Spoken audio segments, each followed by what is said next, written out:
Bueno, Dios te bendiga mucho. ¿Cuántos están felices de estar en la casa del Señor? En la casa del Padre, ¿sí?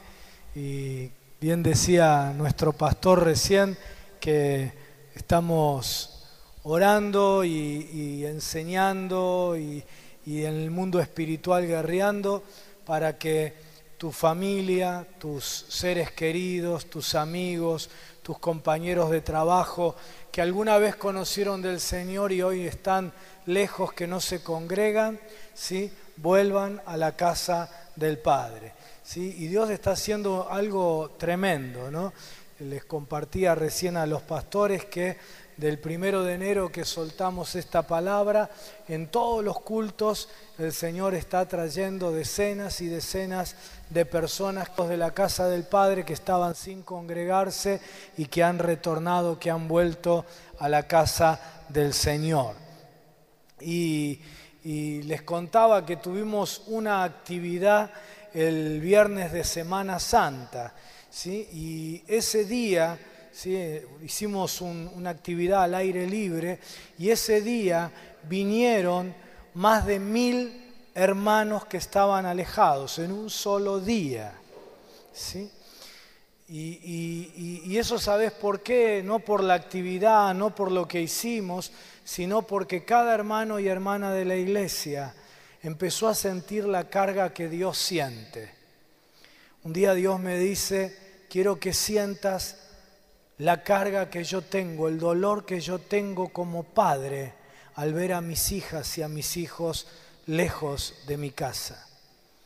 Y yo comparto esto todos los domingos y oramos y clamamos por los esposos que todavía no volvieron a la casa de Dios, por los hijos, las esposas, los amigos, y Dios está trayéndolos y trayéndolos y trayéndolos, ¿sí? Y lo mismo va a suceder con tu esposo, con tu esposa, con tus hijos, con tus padres, tus hermanos, tus compañeros de trabajo, tus amigos, ¿sí? Yo les decía recién a los pastores, todos nosotros conocemos el dato de hermanos en Cristo que están lejos, pero ¿estamos sintiendo lo que Dios siente por ellos? Yo espero que en este tiempo, ¿sí?, caiga sobre todos nosotros la carga por todos los hijos y las hijas de Dios alejados. Hay 2,5 millones en Argentina de gente que dice que son evangélicos y que no se congregan en ningún lado. 2,5 millones. Miles de los cuales viven en esta ciudad de Tandil y que son tus amigos, que son tus familiares, que son gente que se convirtió con vos, que se bautizó en la iglesia con vos, que eran miembros de tu congregación, pero que hoy no están en la casa del Padre, ¿sí? Así que Dios quiere hacer esta obra, ¿eh? Solamente Él quiere que clamemos, solamente Él quiere que tengamos carga y compasión, y Él se va a encargar de traerlos. Él se va a encargar de traerlos, pero Él quiere que nosotros sintamos lo que el Padre siente. Y Él quiere que nosotros clamemos por esa gente. Y luego va a usar nuestras vidas para traerlos de regreso a la casa del Padre. Si vos tenés un familiar así, no pierdas tu fe. No desmayes hasta verlos de vuelta en la casa del Padre, ¿sí? Y no desmayes si los invitás una vez, 2 veces y te dicen que no, ¿sí? Siempre le digo a la gente que es necesario que alguna de esas personas nos digan que no muchas veces para que finalmente nos digan una vez que sí y que vuelvan definitivamente a la casa del Padre. Así que Dios está haciendo algo muy precioso. Él ha prometido que en todo el país Él iba a traer a muchos, a miles que están alejados y apartados de la casa del Padre, entre ellos tus seres queridos. Efesios capítulo 4, versículos 15 y 16, expresan el deseo de Dios para tu vida. Efesios capítulo 4, versículo 15 y versículo 16. Efesios 4:15 dice: sino que siguiendo la verdad en amor, crezcamos en todo en aquel que es la cabeza, esto es Cristo. ¿Qué dice allí? Que el deseo de Dios es que crezcamos en todo en aquel que es la cabeza, esto es Cristo. De quien todo el cuerpo, versículo 16, de quien todo el cuerpo bien concertado y unido entre sí por todas las coyunturas que se ayudan mutuamente según la actividad propia de cada miembro, recibe su crecimiento para ir edificándose en amor. Mantén tu Biblia allí abierta porque enseguida vamos a volver al texto. Dice aquí el pasaje, dice aquí la palabra de Dios, que el deseo de Dios es que vos y yo crezcamos en todo, es decir, en todas las áreas de nuestras vidas, y que lo hagamos en aquel que es la cabeza, es decir, en Cristo.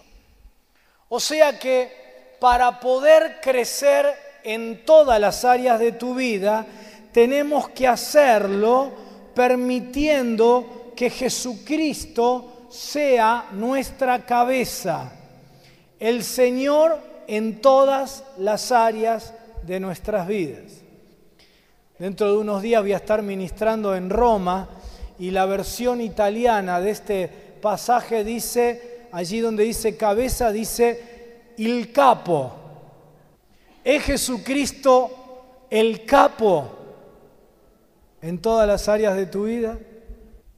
Para poder crecer en todo, vos tenés que dejar que Jesús sea el que manda en todas las áreas de tu vida. Cada vez que en algún aspecto de nuestras vidas Jesús no manda, no gobierna, sus principios, los principios de su palabra, no determinan nuestra manera de vivir en esa área, en ese aspecto de nuestra vida, entonces en ese aspecto de nuestra vida no podemos experimentar un crecimiento permanente, bendición, sino que por el contrario comenzamos a experimentar estancamiento, deterioro, destrucción, y lentamente todo empieza a desmoronarse. Ese es el plan de Dios para tu vida, que vos crezcas en todo.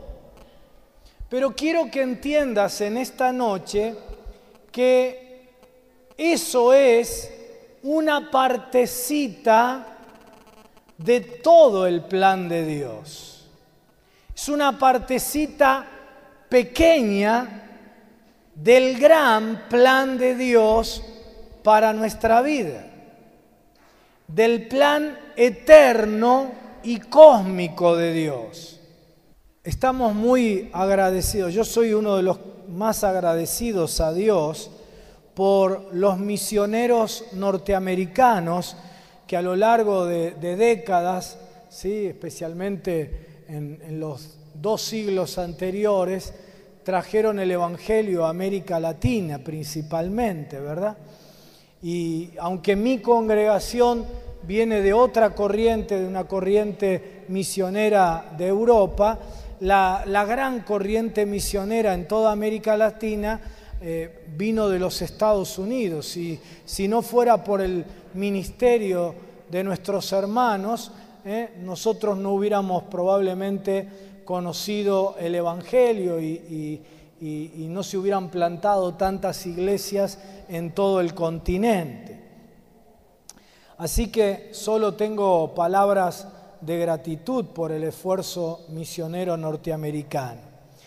Pero no puedo dejar de reconocer que nuestros hermanos, junto con la semilla del Evangelio, nos trajeron también la maceta, es decir, su cultura. Y hemos recibido un evangelio que muchas veces tiene elementos de la cultura norteamericana, pero que no responden a la visión bíblica.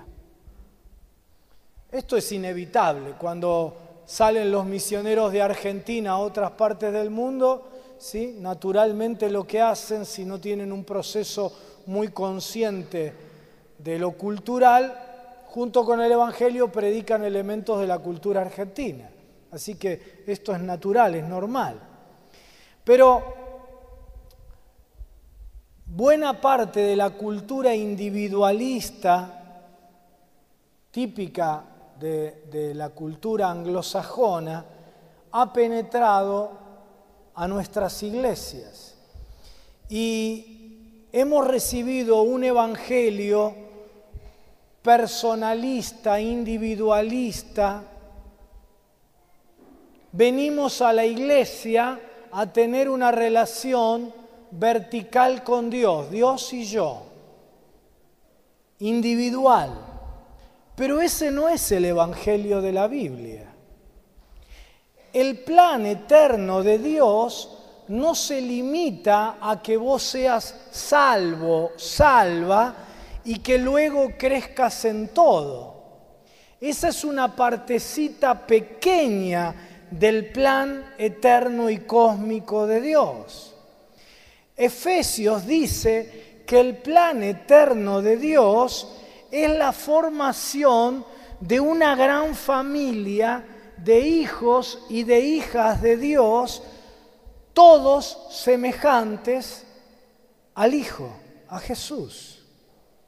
De paso, hay un excelente libro, un comentario a la carta a los Efesios del pastor Jorge Mitián, que se los recomiendo para que puedan entender un poco mejor este plan eterno de Dios. Pero el plan eterno de Dios, el plan final de Dios, no es la salvación de Carlos, sino la formación de una gran familia de hijos y de hijas, todos semejantes a Jesucristo, entre los cuales está Carlos. Y estás vos, y vos, y vos, y vos. El diablo ha mantenido oculta esta gran verdad en los últimos años y ha engañado a millones de evangélicos en Argentina y muchos más en todo el mundo. Les ha ocultado el plan eterno de Dios, que es que vos sos parte de una familia de hijos y de hijas, todos semejantes o creciendo en semejanza a Jesús. El apóstol Pablo llama a esta verdad oculta por Satanás, ¿sabes cómo la llama? El misterio oculto por siglos. ¿Y cuál es el misterio oculto por siglos? San Pablo dice, el misterio oculto por siglos, pero ahora revelado es, la iglesia. La iglesia. La iglesia es el plan eterno de Dios para la humanidad. Es la primicia de la humanidad en Cristo que Dios está creando. Y el engaño de Satanás es que hacernos creer que yo puedo estar bien con Dios sin estar integrado a una familia, sin congregarme, congregándome de vez en cuando, sin ser parte de la iglesia de Jesucristo. Así hay 2,5 millones sobre 4 millones de evangélicos, 2,5 millones que han caído en ese engaño. Pero esto es una gigantesca mentira de Satanás. La gente, cuando yo me encuentro con alguien que dice ser evangélico pero que no se congrega, me dicen inmediatamente, pero pastor, no estoy lejos de Dios, solo estoy lejos de la iglesia.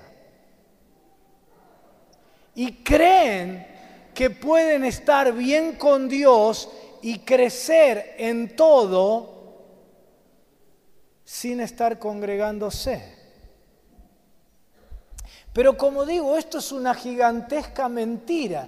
Efesios 4 dice que el deseo del Padre es que crezcamos en todo en aquel que es la cabeza, que es Cristo. Que vos crezcas en todo a través de una relación con Cristo, por medio de la cual Él es la cabeza, el que manda, el capo en tu vida. Y entonces, inmediatamente después, dice cómo se crece en todo en la cabeza que es Cristo.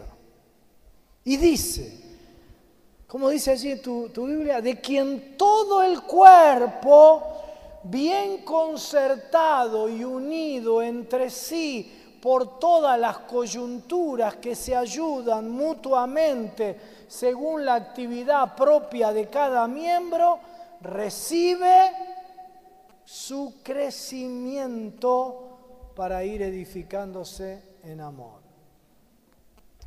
La única manera de crecer en la cabeza que es Cristo en todas las áreas de nuestra vida es bien unidos y concertados al cuerpo que es la iglesia. No hay otra forma. Pero el diablo nos ha hecho creer el absurdo de que uno puede tener relación con la cabeza sin el cuerpo. No solo es una gran estupidez, ¿verdad? Imagínate que vos querés tener una relación con una persona y vos te querés poner de novia con un muchacho y le decís, no, yo solamente quiero tu cabeza. Es una estupidez gigantesca, ¿verdad? No resiste ningún análisis. Solamente yo puedo tener relación con una cabeza sin cuerpo cuando tengo una relación con un cadáver. Por eso, aquellos, y lo vas a entender mejor esta noche, aquellos que están lejos del cuerpo, lentamente empiezan a morirse espiritualmente, porque solo se puede tener relación con la cabeza sin el cuerpo cuando hay una muerte. Yo creía que los que estaban peor en esta tierra eran los que no conocían a Cristo. Así que me pasé toda la vida creyendo eso. Pero resulta que en este tiempo Dios me ha mostrado y demostrado que no. Que hay gente que está mucho peor que los que no conocen a Cristo. ¿Y sabés quiénes son? Los que habiendo conocido a Cristo se han alejado de Él y de su iglesia, de su cuerpo. Jesús lo explicó clarito. Dijo que cuando alguien le entregaba su vida a Cristo, era como una casa que había sido barrida y adornada. Pero que si la casa no se llenaba, el espíritu que había salido de esa persona, ¿cuál es el espíritu que salió de una persona que de pronto cree en Cristo? El espíritu de incredulidad. Dice, el espíritu que salió de la persona, el espíritu de incredulidad, vuelve con 7 espíritus peores y termina diciendo Jesús, y el estado postrero es peor que el primero. Es decir, 7 veces peor que antes de conocer a Cristo. Pero si te queda alguna duda, todavía el apóstol Pedro todavía es más duro y contundente. Buscá en tu Biblia, segunda carta del apóstol Pedro, capítulo 2. Vamos a leer el versículo 20. Mirá lo que dice.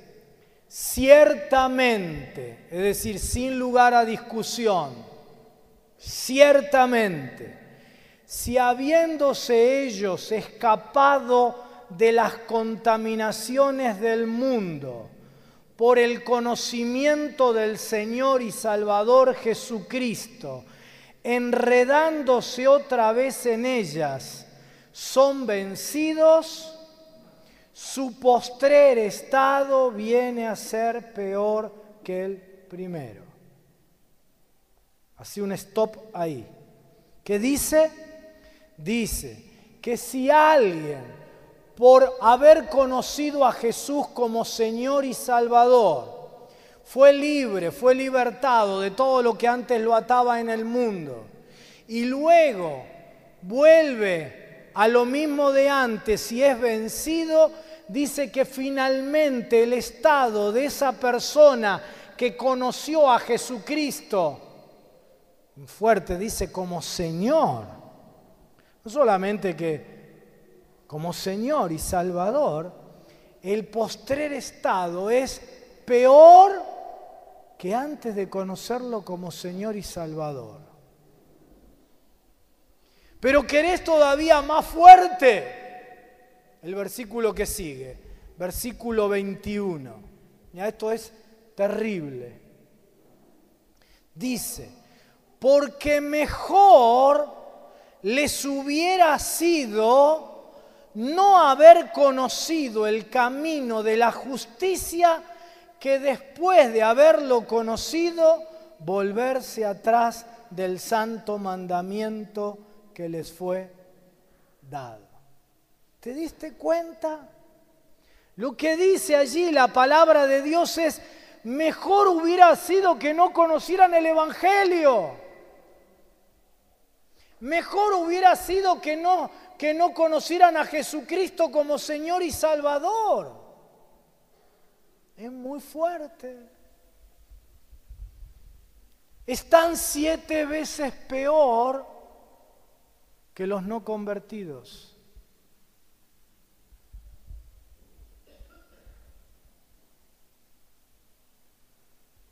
Una pastora, cuando prediqué esto en Bahía Blanca, no sé si tuiteó o lo escribió en el Facebook, porque para mí es todo igual, no entiendo mucho de eso, así que, pero creo que lo tuiteó, ¿no? Dijo algo así, escribió esto muy fuerte, ¿no? Después me lo pasó mi hija, ¿no? Si no estás dispuesto a discipular a fondo a alguien, mejor ni le prediques el Evangelio. Es fuerte. Es fuerte.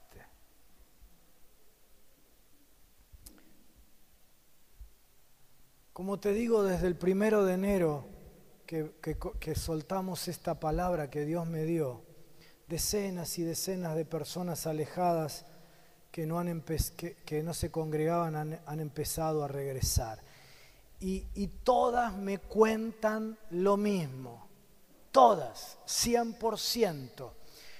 Cómo desde que dejaron de congregarse entraron en un tobogán descendente en sus vidas. Ahora, quiero que entiendas que es un proceso descendente, no es inmediato. ¿Por qué no es inmediato? Porque si yo hoy dejo de congregarme y de pronto mi vida familiar, mi vida económica, todos los aspectos de mi vida entran en deterioro, inmediatamente yo me notifico, esto me está pasando porque me alejé. Así que inmediatamente vuelvo. Por eso es que el diablo no ataca inmediatamente. Muchas veces, los primeros años, uno no siente nada. No hay deterioro ni familiar, ni económico, ni laboral, ni afectivo. Es el tiempo en el que Satanás te deja tranquilo. Ministré a un hombre hará 1 mes y medio atrás y me dice, pastor, cuando yo me dejé de congregarme, un líder de una iglesia allí en Quilmes, cuando dejé de congregarme, Los primeros 5 años de mi vida fueron extraordinarios. Me casé, tuve 2 hijos, puse un negocio, pero a partir del 5.º año, el diablo empezó a destruirme todo. Me divorcié, mis hijos, mi señora tiene mi exmujer tiene la tenencia y no me deja ver a mis hijos. Perdí el negocio, me fundí económicamente. Cuando yo lo estaba administrando estaba con una suerte de parálisis de parte de la mitad de su cuerpo, porque sus defensas habían bajado. Al principio uno no siente el deterioro. Es el tiempo en que Satanás te deja tranquilo. ¿Para qué? Para que termines de enfriarte.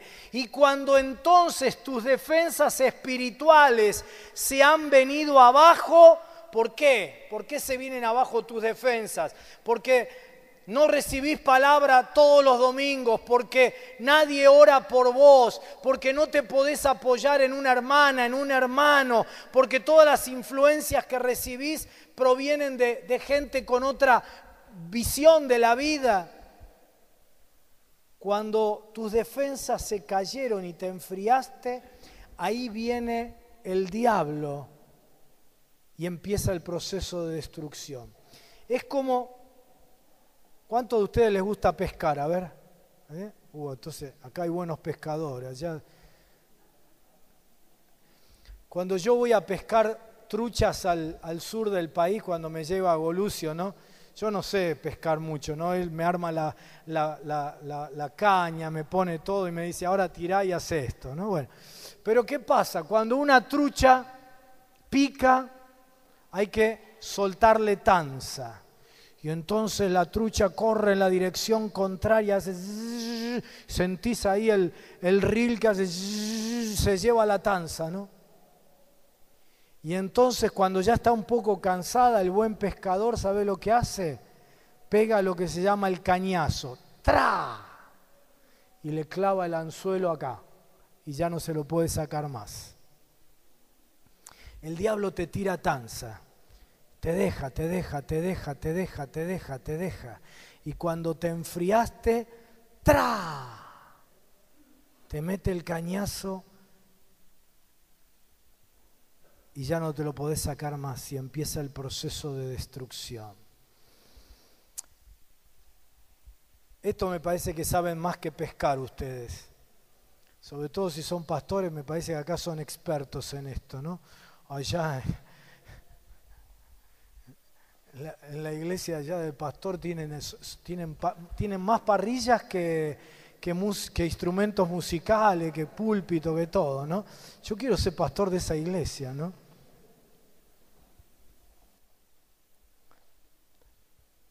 Como cuando haces un asado. De pronto vos separás del fuego una brasa y la pones en un costado, fuera del resto del fuego. Al principio, la brasa mantiene el calor, mantiene la caloría, sigue encendida, sigue roja. Vos le ponés un chori arriba y te cocina el chorizo arriba, ¿no es cierto? Pero ¿qué pasa? Con el correr de los minutos, por no estar en contacto con las otras brasas, ese carboncito lentamente se va enfriando hasta que termina apagándose. El diablo lo sabe y ha engañado a miles en esta ciudad de Tandil y en todo el país. Y Dios quiere al menos 2 cosas. La primera, que entendamos esto nosotros, los que estamos en la casa del Padre. Porque en Lucas 15 encontramos 3 parábolas, la de la oveja perdida, la de la moneda perdida y la del hijo perdido o el hijo pródigo. La moneda no se le perdió a la mujer en la calle, sino en la casa. La oveja se perdió en el rebaño y el hijo pródigo no se perdió cuando se fue con prostitutas, sino cuando estaba en la casa del padre y le pidió a su padre su parte en la herencia para irse. Así que nosotros que estamos en la casa del Padre tenemos que tener cuidado. No hay forma de crecer en Cristo si no estás bien concertado y unido al cuerpo, a tu congregación, para que entonces, ¿qué dice la palabra? Para que entonces todas las coyunturas se ayuden mutuamente y reciban todos el crecimiento en amor, dice. Ese es el plan eterno de Dios, hacerte primeramente a vos hijo, hija, y luego integrarte a una familia. Claro, como en todas las familias, la familia de esta congregación o de tu congregación, si perteneces a otra en la ciudad, tiene defectos. ¿Te diste cuenta que tu iglesia tiene defectos? Sí, ¿no es cierto? ¿Sabes por qué? Porque vos sos miembro de la iglesia, por eso tiene defectos. Porque la iglesia sos vos y soy yo. Pero es precisamente cuando estamos bien unidos y concertados que nos podemos ayudar mutuamente a ser mejores, a vivir en victoria, a crecer en todo. La manera de crecer en todo, dice el texto, es siguiendo la verdad en amor. La verdad son los principios de la palabra de Dios, pero tenemos que seguirlos en amor, en misericordia. ¿Te acordás la parábola que enseñó Jesús de aquel amo que le perdonó a un sirviente una deuda gigantesca que el sirviente tenía para con él? Y cuando el sirviente sale contento, feliz, porque su amo le había perdonado una fortuna que le debía, cuando sale de la presencia del amo, se encuentra con otro sirviente que le debía a él unas poquitas monedas. Y como el sirviente no tenía para pagarle, este otro sirviente lo mandó a la cárcel. Cuando el amo se entera de que el sirviente a quien él le había perdonado la deuda no había sido capaz de perdonar a su consiervo unas pocas monedas, se vuelve loco, lo manda a llamar y le dice: ¿cómo pudiste hacer eso? Habiéndote yo perdonado todo lo que te perdoné, vos no fuiste capaz de perdonar unas poquitas monedas a tu consiervo. ¿Cómo puedo haber sido que habiendo experimentado mi misericordia, no tuviste misericordia de tu consiervo?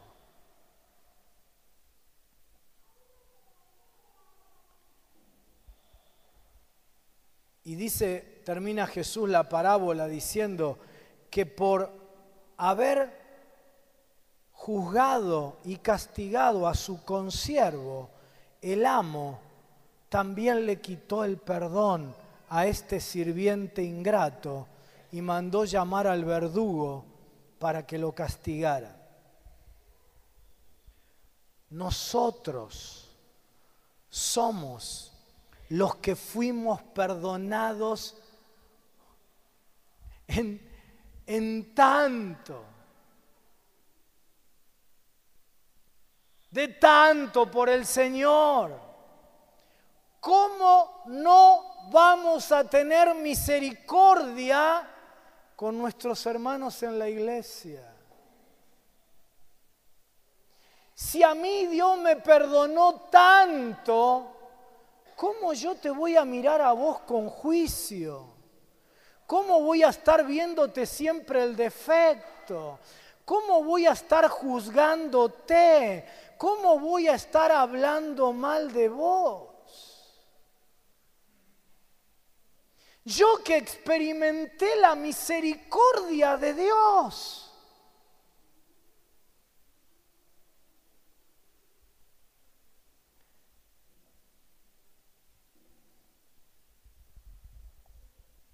Y entonces yo empiezo a juzgarte y digo, yo a esta iglesia no vengo más porque en esta iglesia no hay amor.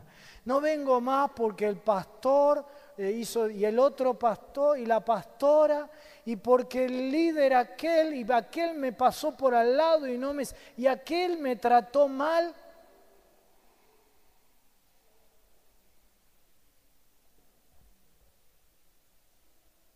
¿Sabes cuál es el resultado? 2.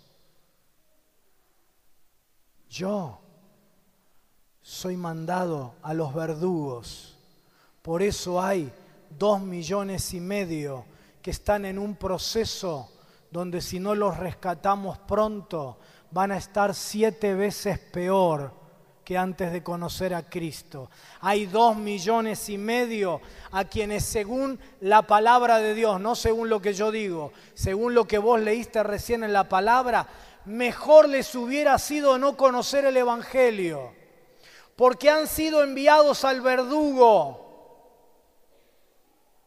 Y el segundo resultado es que yo, por juzgarte a vos, pierdo el perdón de mi Señor. Dice Jesús, no juzguéis para no ser juzgados.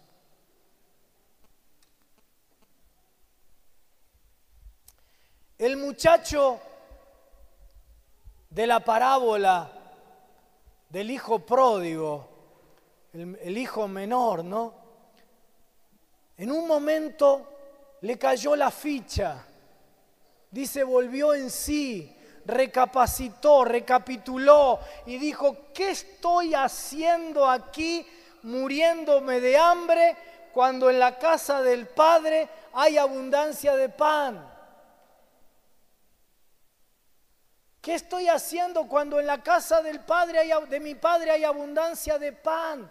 ¿Te diste cuenta que no volvió solamente al Padre, sino que volvió a la casa del Padre?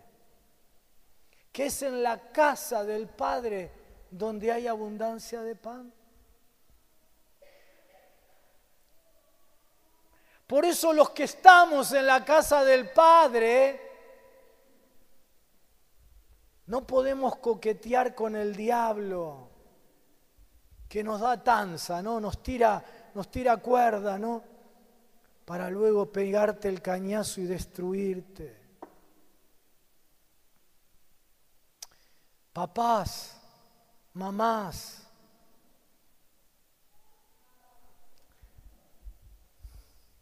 con todo amor te lo digo esto. Tus hijos no se pierden por causa de las malas compañías en el mundo. No se pierden porque se puso de novia o de novio con esa loquita de allá o con ese loquito de allá. No se pierden porque alguien le convidó droga, les hizo fumar un porro. Tus hijos se pierden en tu casa.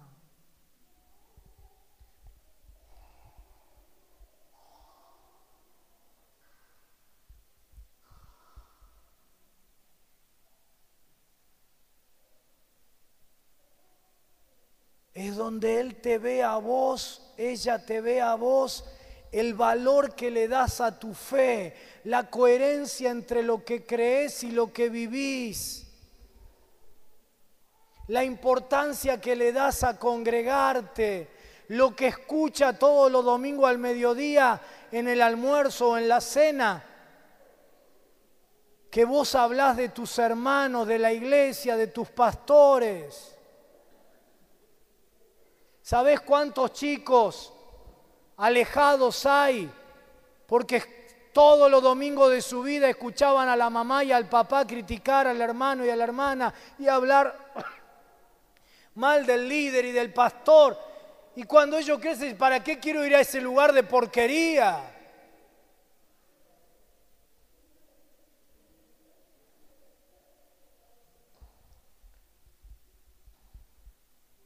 Así que primero tenemos que tener cuidado los que estamos en la casa del Padre. Pero luego Dios quiere que sintamos lo que Él como Padre siente por los que hoy están lejos. Le compartía recién a los pastores que al primero que Dios está cambiando es a mí. Y les decía con toda sinceridad que yo había perdido la compasión por la gente. No es que no amara a la gente, pero estaba muy ocupado en mi ministerio, en las actividades, en los programas. Sabía, conocía como vos, y todos nosotros conocemos el dato de hermanos en Cristo que están lejos, pero no se me caía ni una sola lágrima por ellos. En el siglo IV, uno de los padres de la iglesia, Juan Crisóstomo, ya decía: la iglesia es el único ejército en la tierra que ve a sus heridos tirados en el campo de batalla y los deja abandonados allí.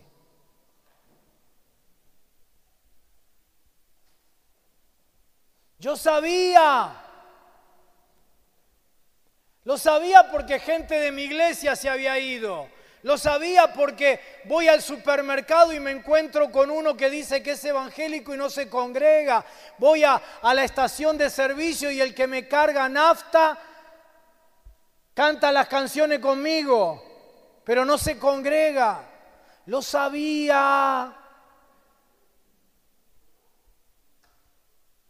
pero no se me caía una sola lágrima por ellos. Así que desde que en noviembre Dios puso esta carga en mi corazón, lo único que oro todos los días es: Señor, dame compasión. Yo no la puedo fabricar, vos no la podés fabricar. Por más que te pellizque, no te va a salir la lágrima por los alejados, ¿verdad? Lo único que tenés que decirle es: Señor, que mi corazón esté sensible como el tuyo, como el corazón del Padre, para que yo pueda volver a sentir lo que vos sentís. Dios me dijo: ¿qué sentirías vos si alguno de tus 3 hijos estuviera lejos de mí y supieras que lenta pero seguramente entran en un proceso de destrucción, que van a terminar 7 veces peor? ¿Qué sentirías? Y después me dijo: así quiero que sientas lo que yo siento por mis hijos.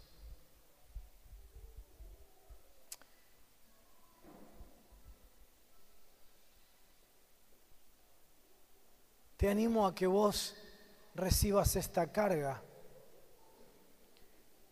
y que sientas lo que el Padre siente y que empieces a clamar por tus seres queridos, por los que vos conocés y amás. Clamá por todos los alejados, pero empezá por tus seres queridos, por los que están lejos de la casa del Padre.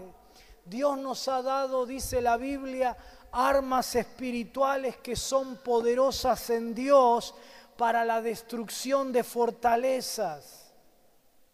¿Qué es una fortaleza?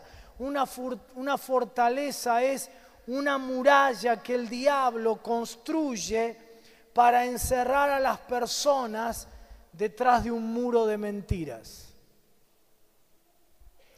Pero nosotros tenemos armas espirituales que son poderosas para destruir esas fortalezas satánicas.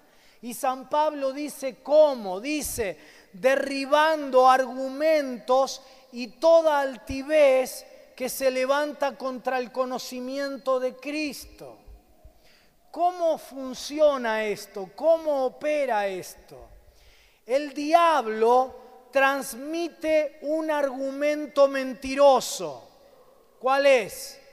Yo puedo vivir una vida con Dios, puedo vivir la vida cristiana sin congregarme todas las semanas. Ese argumento mentiroso lo apoya sobre la altivez, dice San Pablo. La altivez que me hace creer que yo puedo vivir la vida cristiana sin vos, que no te necesito, que no necesito a mis hermanos en Cristo. Soberbia, altivez, autosuficiencia. La altivez es el apoyo donde el diablo planta el argumento y empieza a edificar una fortaleza. Sobre esa altivez el diablo apoya el argumento mentiroso y cuando yo lo creo, entonces levantó una fortaleza en mi vida. Pero nosotros vamos a destruir esa fortaleza y vamos a derribar esos argumentos y toda altivez que se levanta contra el conocimiento de Cristo y vamos a llevar todo pensamiento cautivo en obediencia a Cristo, obedeciendo a lo que Dios dice en su palabra. ¿Qué dice? No, Hebreos dice así, no dejando de congregarnos como algunos tienen por costumbre, sino estimulándonos unos a otros en amor.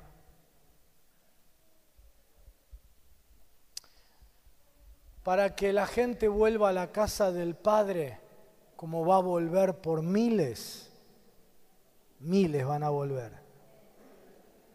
Aquí en Tandil, a las distintas congregaciones. Para que vuelva la gente a la casa del Padre, tenemos que asegurarnos que en la casa del Padre esté el amor del Padre.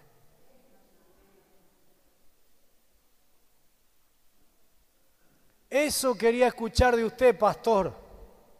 Por fin, alguien que dice que en esta casa no hay amor. No entendiste. Para que la gente vuelva a la casa del Padre, tenemos que asegurarnos que el amor del Padre esté en la casa del Padre. Y de eso sos responsable vos, y vos, y vos, y vos, y vos, y vos, y vos, y yo.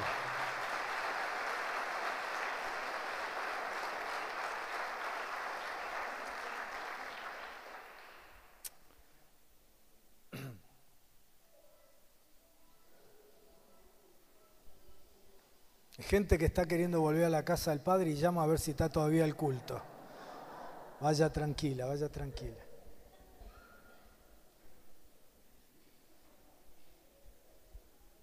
¿Cuántos de ustedes conocen a alguien, familiar, un amigo, un compañero de trabajo, alguien que se bautizó con vos, que estaba en tu célula, en tu grupo, en tu hogar, y que hoy no se congrega? ¿Cuántos conocen a alguien así? Muy bien, bajen sus manos, todos, o casi todos.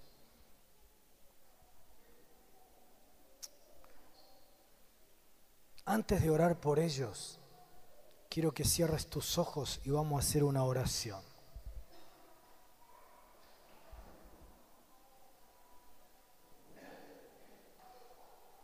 Decí conmigo: Señor, renuncio a las mentiras del diablo y me determino delante de vos a jamás separarme de tu mano ni de tu cuerpo, que es la iglesia. Nunca, Señor. Y me comprometo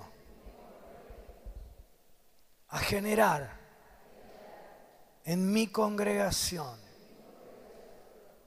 amor, el amor del Padre, abandonar el juicio y tener misericordia.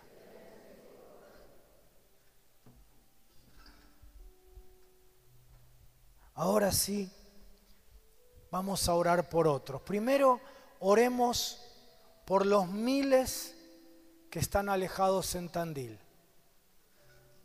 Ora, 2 de cada 3 que dicen ser evangélicos no se congregan en esta ciudad.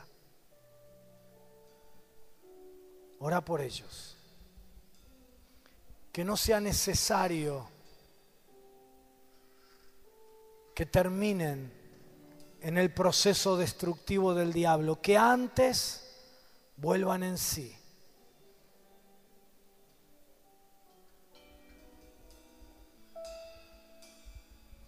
Ahora, orá con nombre y apellido por esa persona que vos conocés o esas personas que vos conocés.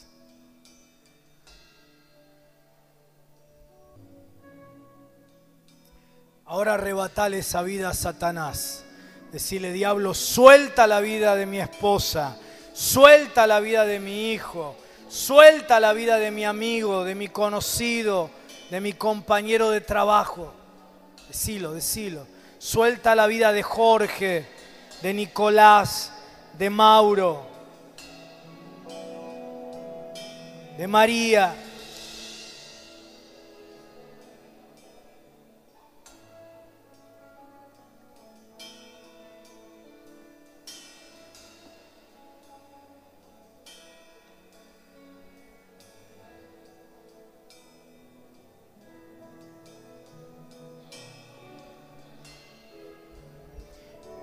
Y ahora, ordenale al espíritu humano de ese ser querido.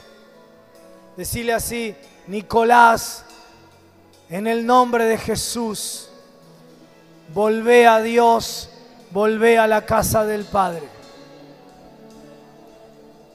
María, volvé a la casa del Padre.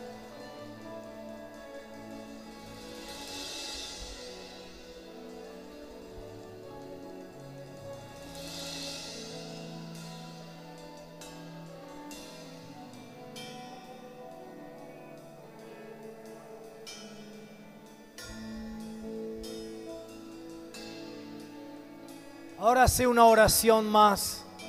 Decile: Señor, decí conmigo: Señor, usa mi vida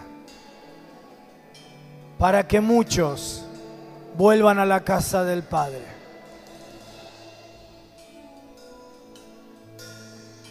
Muy bien. ¿Cuántos de ustedes trajeron celular? A ver. Muy bien. Te animo que hagas algo.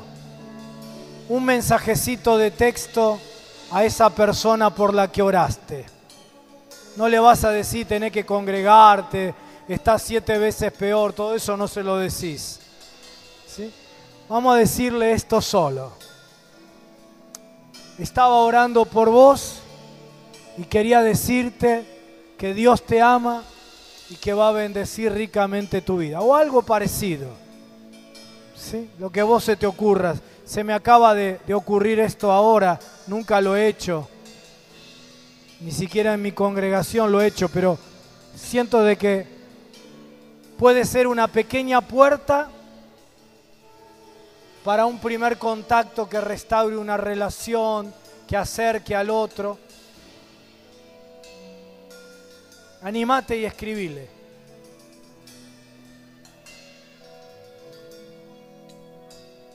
Hacemos, ¿cómo se dice? ¿Whatsappeamos?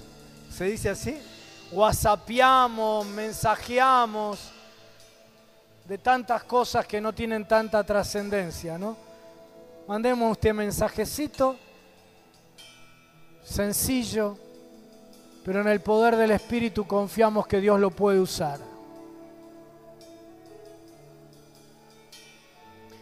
Quizás mañana te llega la respuesta y te dice gracias.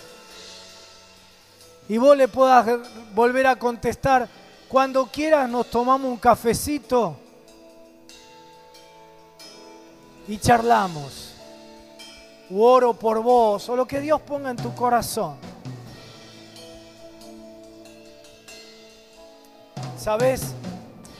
Ni vos ni yo vamos a traer a nadie por nosotros. Pero hay una promesa de Dios. Lo que te conté que pasó en un día, que vinieron 1000, es porque hay una promesa de Dios que los trae. Así que lo que hemos orado recién es que, como le sucedió al hijo pródigo, cuando está allí, vuelven en sí por la obra del Espíritu Santo. Y no todos, pero algunos están diciendo, en la casa del Padre hay abundancia de pan. Es decir, ¿sabés lo que dicen? Cuando yo estaba congregándome, estaba bien. El mejor momento de mi vida lo viví cuando estaba bien con Dios y me congregaba.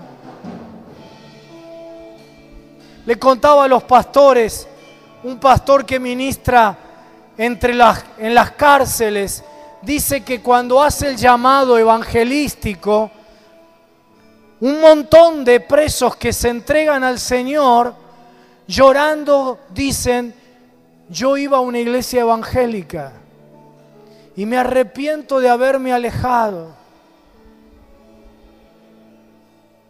Y son los que más se quebrantan y vuelven al Señor.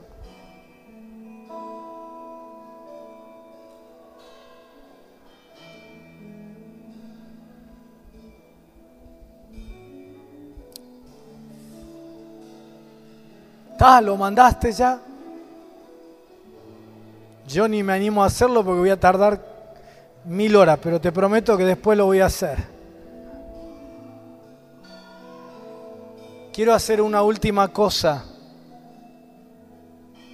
que tampoco la hice nunca antes, pero hoy mientras venía en el micro sentí que tenía que hacerla en Mar del Plata con los pastores.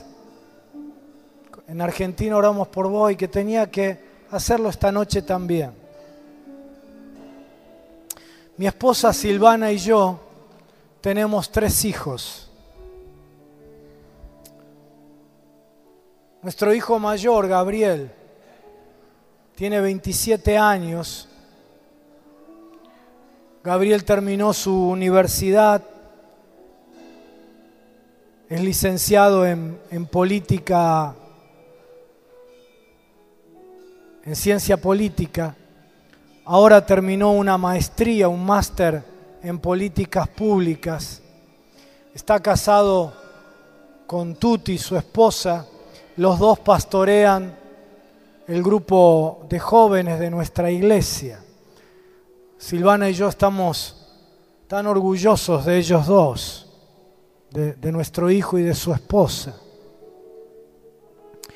Mi segunda hija se llama Florencia, tiene 24 años, está casada también, se casó en diciembre. Ella terminó la universidad, es licenciada en recursos humanos y ahora está haciendo una segunda carrera universitaria, está estudiando psicología. Está casada con Ezequiel, un muchacho precioso que también está haciendo una maestría en relaciones internacionales, trabaja en la Cancillería. y pastorean nuestro grupo de adolescentes en la iglesia. Chicos preciosos. Tengo un tercer hijo que se llama Ezequiel, que tiene 15 años y tiene una licenciatura en vago. No. Es un adolescente precioso, lleno de vida, de alegría, ¿sí? Súper inteligente y súper cariñoso y compañero, que también sirve al Señor dentro del grupo de adolescentes de nuestra iglesia en distintas áreas. ¿Por qué te cuento esto? Porque quiero decirte que Silvana y yo no hemos sido mejores padres que vos.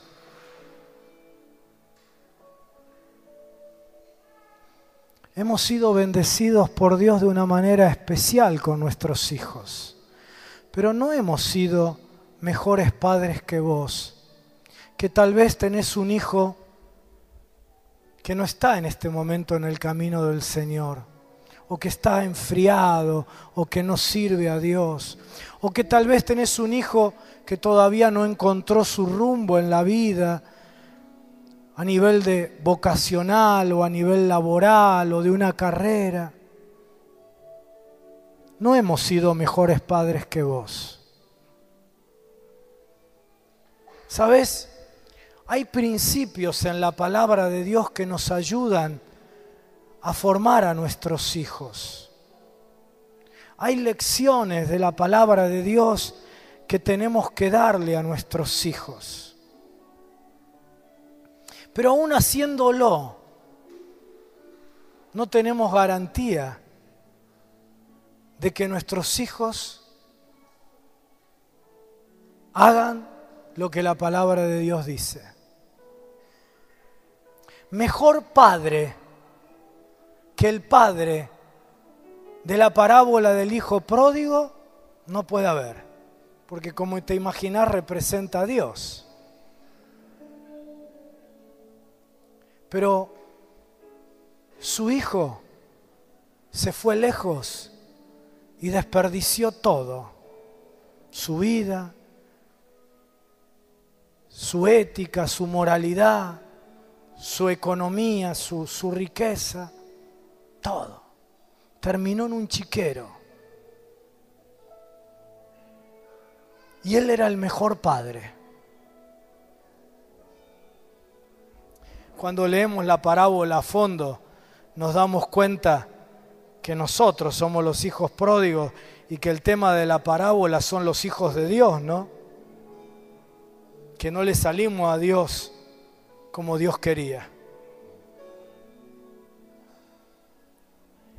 Y mientras venía en el micro para acá, sentí carga de orar por todos los papás.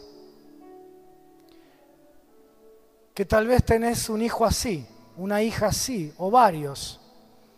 Algunos que no están en el camino de Dios, u otros que necesitan definición en áreas de la vida o ministeriales. ¿Y sabes por qué te digo que Silvana y yo no hemos sido mejores padres que vos? Primero porque, como te imaginarás, yo me he equivocado muchas veces, ¿verdad? Yo vivo viajando. Vivo arriba de un avión toda mi vida. Así que ni siquiera le he podido dar a mis hijos todo el tiempo que hubiera querido. No he sido mejor padre que vos. Pero te lo digo también, ¿sabes por qué? Porque hoy Dios, lo que puso en mi corazón es que Dios quiere liberarte de la culpa que muchos padres sienten y dicen, ¿qué habré hecho mal? Yo miro para atrás y me doy cuenta de algunas cosas que hice mal. Y le pido perdón a Dios y vos tenés que hacer lo mismo. Pero ¿sabés que hay otra culpa que es un producto demoníaco. Y es hacerte creer que tu hijo está lejos por tu culpa. Y Dios quiere liberarte de esa culpa en esta noche. Porque a Dios Padre se le han ido lejos millones de hijos. Y no es porque haya hecho las cosas mal. Al de la parábola de los 2 hijos, uno se le fue destruyendo su vida y el que se quedó estaba perdido pero adentro de la casa.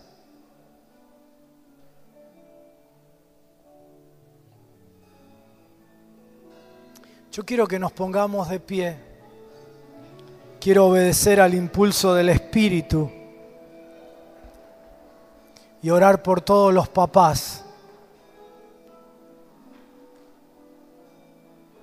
En 2 direcciones. La primera, por tu hijo que está lejos o por tu hijo que necesita asentarse en la vida,